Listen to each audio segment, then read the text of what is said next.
Selamun Aleyküm arkadaşlar. Bugün Almanya Azey'de Geylani Vakfı'nın düzenlemiş olduğu Avrupa geneli programındayız.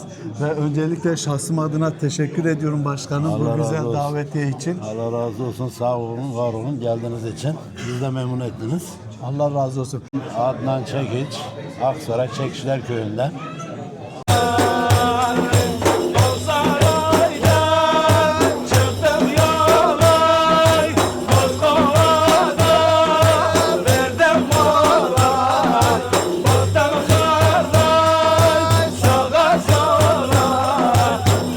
Uykuda bir sesi işittim. Uyan uyan vaktin geldi.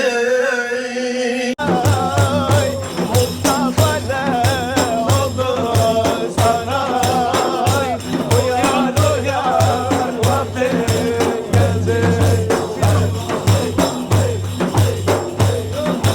Pencereli haline acey, neşe yüreğine sancey, şeyh olsun bize acey, uyan uyan vaktin geldi.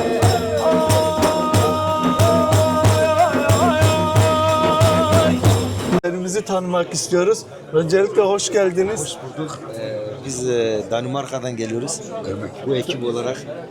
Kaç araç geldiniz? Biz 4 arabayla 17 kişi de uçakla geldik. Maşallah maşallah. Peki servisi, ortamı, ikramları nasıl Allah buldunuz? razı olsun. Her şey çok güzeldi. Allah'ın zikri için geldik. Allah'ın rızası için geldik.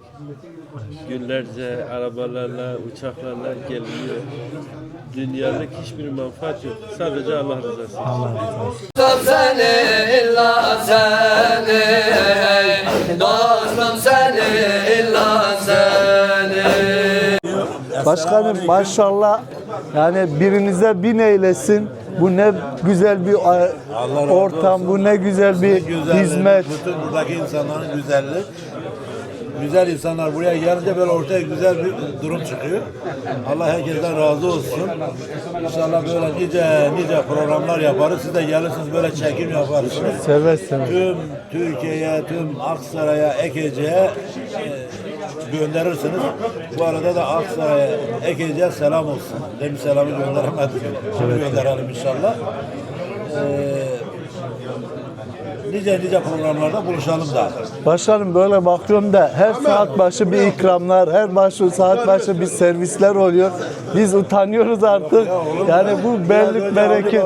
Benim yok. Baba canlı yayına bağlandı. İlk sorduğu soru. İyi ki öğren de o iki tane ikramda Nasıl? Biz de aynı babadan öğrendiğimiz için mecbur bu iş böyle oluyor yani. Mecbur hizmet olacak yani. Maşallah Allah birinize bin eylesin. Biz de mutlu oluyoruz böyle şey bir arada.